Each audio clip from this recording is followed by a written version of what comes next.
আসসালামু আলাইকুম ওয়া রাহমাতুল্লাহ। সুপ্রিয় নবম দশম শ্রেণীর শিক্ষার্থীবৃন্দ, আজকে তোমাদের তথ্য ও যোগাযোগ প্রযুক্তি বই অধ্যায় 4 আমার লেখালেখি ও হিসাব।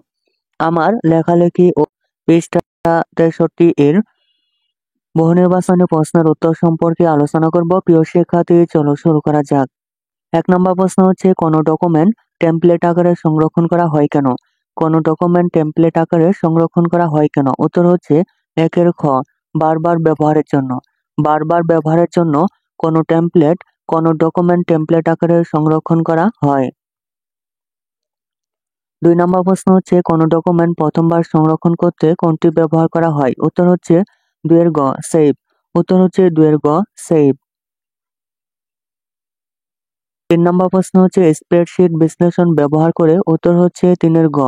উত্তর হচ্ছে 3 গ, 2 3। 2 নম্বর সূত্র ব্যবহার করা যায়। 3 নম্বর উপাত্ত বিন্যাস করা যায়। নিচের উদ্দীপকটি পড়ে 4 ও 5 নম্বর প্রশ্নের উত্তর দাও। সৌমিত্র শখের বসে প্রকৃতি নিয়ে পত্রিকায় লেখালেখি করে। মাঝে মাঝে তার লেখার সাথে ফুল, পাখি বা নদীর ছবি দিতে হয়। তিনি পেশাগত জীবনে একজন হিসাবরক্ষক কর্মকর্তা। সেখানে তাকে কর্মচারীদের বেতনের হিসাব রাখতে হয় এবং মাসিক প্রতিবেদন জমা দিতে হয়। 4 নম্বর প্রশ্ন হচ্ছে, সৌমিত্রকে তার শখের কাজে কোন সফটওয়্যার ব্যবহার করতে হয়? উত্তর হচ্ছে 4 ক। উত্তর হচ্ছে 4 ক, ওয়ার্ড প্রসেসর। Word processor. 5 নম্বর প্রশ্ন হচ্ছে, সৌমিত্রকে তার পেশাগত কাজে। উত্তর হচ্ছে 5 ঘ। উত্তর হচ্ছে 5 ঘ, 1 2 3। 1 নম্বর টেমপ্লেট ব্যবহার করতে হয়। 2 নম্বর সূত্র ব্যবহার করতে হয়।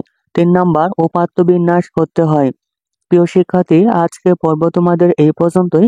পরবর্তী পর্বে আমরা প্রশ্ন 6 7 এর উত্তর সম্পর্কে আলোচনা করব। প্রিয় শিক্ষার্থী, প্রশ্নগুলোর উত্তর পেতে চ্যানেলটির প্লেলিস্টে দেখতে পারো। প্রিয় শিক্ষার্থী, অন্যান্য সকল বইয়ের উত্তর পেতে চ্যানেলটি এখনই সাবস্ক্রাইব করে রাখতে পারো। ধন্যবাদ।